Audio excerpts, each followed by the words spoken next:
नमस्कार दोस्तों, आप सबका स्वागत है मेरे इस चैनल पर dance Joy passion and mission. उस दिन भारतीय शास्त्रीय नृत्यों की बात हो रही थी। भरतनाट्यम और कर्नाटक संगीत का क्या संबंध है, ये मैंने आपसे शेयर किया। अब धीरे धीरे मैं एक एक करके बाकी शास्त्रीय नृत्यों का संक्षिप्त परिचय दूंगी, क्योंकि डिप्लोमा के कोर्स में आपसे ये पूछा जाएगा कि जो 8 प्रकार के शास्त्रीय नृत्य होते हैं उनका संक्षिप्त परिचय। भरतनाट्यम के बाद सबसे पहले कथक के बारे में बात करती हूँ। कथक हमारे उत्तर प्रदेश की शान है। इसमें लय है, छंद है, ताल है, गति है। ये हमारे उत्तर प्रदेश का गौरव है और ये एक ऐसा शास्त्रीय नृत्य है जिसमें सुंदर हिंदी भाषा का प्रयोग किया गया है और ये हिंदुस्तानी संगीत पर आधारित है। इसमें आपको पद मिलेगा, अच्छा साहित्य देखने को मिलेगा, साथ ही साथ इसमें भावाभिनय, घुंघरुओं की झनकार, ये सब कुछ आप इतना सुंदर इसका प्रयोग देखने को मिलता है कि किसी भी अन्य शास्त्रीय नृत्यों में आपको ऐसा देखने को नहीं मिलेगा। अब कथक की शुरुआत। कथक की शुरुआत बहुत पुराने समय से हुई है। प्राचीन काल में यह भी एक मंदिरों का नृत्य माना जाता है और जिसे पुरुष करते थे और उनको ऐसा कहा जाता था कि ये कथा के माध्यम से अपनी बात को लोगों के सामने रखते थे। ये मंदिर में भी प्रस्तुत करते थे, मंदिर के बाहर में नृत्य प्रस्तुत करते थे। और कथक का अर्थ है कथा कहते हुए नृत्य को करना, और इसे कुशीलव के नाम से भी जाना जाता है, क्योंकि रामायण काल में लव तथा कुश ने अपने अधिकारों की बात कथक के माध्यम से की। वैसे कथक के विषय में सारी जानकारी आपको बहुत से पुस्तकों में मिल जाएगी, परंतु मैं कुछ चीज़ें नोट की हूँ जो कि मैं आपके साथ शेयर करना चाहूँगी।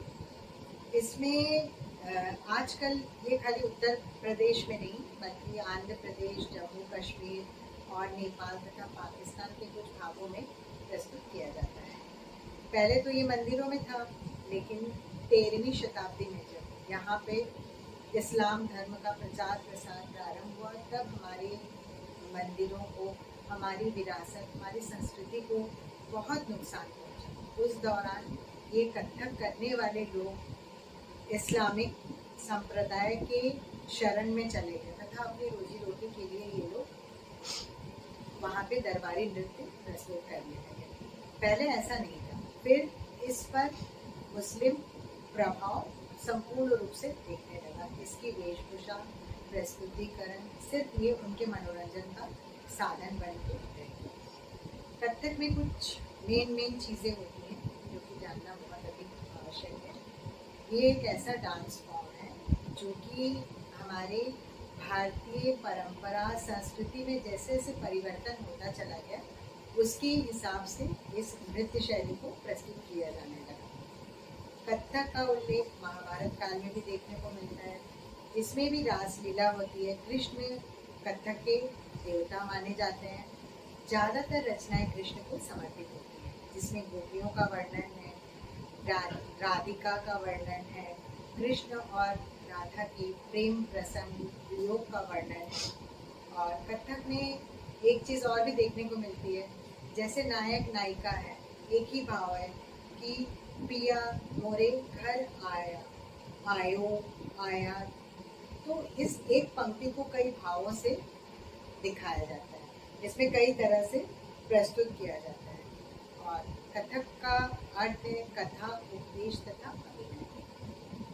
और ये तो सबको पता है कि कथक में घुंघरुओं का कितना महत्वपूर्ण स्थान है। घुंघरुओं को एक एक पैर में 100 की संख्या में इनको बांधा जाता है। और फुटवर्क यानी पैरों का जो कार्य, ये गति, वो किसी भी अन्य नृत्य शैली में इतना सुंदर देखने को नहीं मिलता है, जो कि हमारे उत्तर प्रदेश के शास्त्रीय नृत्य कथक में देखने को मिलता है। कथक से संबंधित एक जानकारी आपको और बता दूं कि होली का प्रसंग है और इसमें शंकर पार्वती का नृत्य है। रामायण में हनुमान और सीता का प्रसंग है, इन सब पे कॉम्पोजिशंस तैयार हुए हैं। रामायण काल को लिया गया है और भी बहुत से ऐसे महाकाव्य हैं जिनको लेकर कथक की प्रस्तुति की जाती है। अब बात आती है घराने। तो मुख्य रूप से 3 घराने अभी प्रचलन में हैं, लेकिन 4 माने जाते हैं। वाराणसी बनारस घराना, लखनऊ घराना, जयपुर और रायगढ़।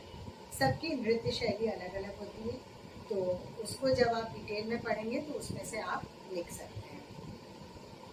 कथक नृत्य शैली को प्रस्तुत करने के लिए प्राचीन काल में कथिकों की नियुक्ति की जाती थी, जो पुरुष होते थे, जो कथा के माध्यम से अपनी बातों को कहते थे। इसके अतिरिक्त इसमें 15वीं शताब्दी के बाद से इसमें वृंदावन की लीलाओं का वर्णन किया जाता है।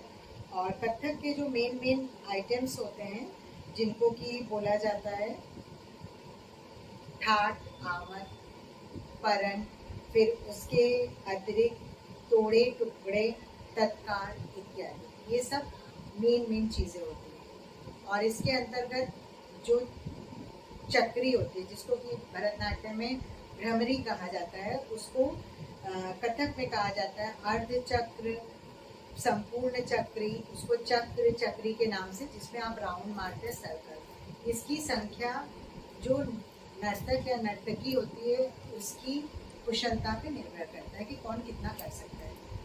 शुरू में जब अभ्यास के समय इसकी संख्या कम होती है, जैसे जैसे आप अभ्यास करते हुए आगे सीखते चले जाएंगे तो इसमें ये भ्रमरी या चक्री इनकी संख्या बढ़ती चली जाएगी। इसके अतिरिक्त कथक नृत्य शैली में कुंदन आभूषणों का प्रयोग किया जाता है। और इसमें जब हम किसी मंदिर की कथा को या फिर हिंदू देवी देवता का कोई प्रसंग मंच पे प्रस्तुत करते हैं तो घाघरा, चोली, दुपट्टा इसमें मुख्य रूप से नर्तकी पहनती है। और जब हम कोई ऐसे दरबारी नृत्य या किसी मुस्लिम संप्रदाय से रिलेटेड टॉपिक को उठाते हैं, उसमें जब नृत्य प्रस्तुत करते हैं, कोई कथा बोलते हैं, तो उसके दौरान अनारकली सूट है और उसके अतिरिक्त पंख लगाया जाता है छोटा सा, और फिर ऊपर से जैकेट भी पहनते हैं। और पुरुष ज़्यादातर इसमें चूड़ीदार पैजामा पहनते हैं, ऊपर से हाफ जैकेट यूज़ करते हैं। इसके अतिरिक्त कथक में मेन जो इंस्ट्रूमेंट होता है वो होता है तबला, हारमोनियम, सारंगी इत्यादि। और प्रमुख गुरुओं के नाम ये तो सबको पता है, बिरजू महाराज जी हैं, शंभू महाराज जी हैं, दमयंती जोशी हैं। और इसके अतिरिक्त इस समय आदिति मंगलम जी ने भी बहुत सारे कार्य कथक से रिलेटेड किए। इसके अतिरिक्त अनगिनत ऐसे गुरुओं के नाम हैं जिनको सभी लोग जानते हैं, दमयंती जोशी, सितारा देवी। तो एक के साथ साथ बाकी आप अगर नेट पे खोलेंगे तो बहुत से गुरुओं और उनका योगदान इस नृत्य शैली को सुंदर बनाने में माना जाता है। और इसमें जो मुद्राएं होती हैं तो हस्त मुद्राओं का प्रयोग अभिनय दर्पण के अनुसार किया जाता है, जहाँ पे आवश्यकता अनुसार double hand gesture, single hand gesture का प्रयोग किया जाता है। सबसे ज़्यादा जब प्रारंभिक इसका शुरुआत होती है, मतलब प्रारंभिक चरण जिसको कहा जाए, तो उसमें फुटवर्क यानी पैरों का कार्य पहले ये स्लो होता है, मतलब विलंबित लय में, फिर उसको मध्य लय में, फिर द्रुत लय में प्रस्तुत किया जाता है। और सिखाने का क्रम इसी तरह से चलता है। इसमें हमारे प्रदेश की सांस्कृतिक गतिविधियों की झलक देखने को मिलती है। होली का प्रसंग बहुत सुंदर कथक के माध्यम से प्रदर्शित किया जाता है। और इसके अतिरिक्त कृष्ण राधा का तो मैंने बता ही दिया है। इसके अतिरिक्त जो रास लीला है उसके विस्तृत विवरण कथक में भी देखने को मिलता है, जो छोटे छोटे टुकड़ों में प्रस्तुत किया जाता है। कथक नृत्य एकल भी होता है और ये सामूहिक रूप से भी प्रस्तुत किया जाता है। इसमें भी आप करण, अंगहार तथा रेचक का प्रयोग देख सकते हैं।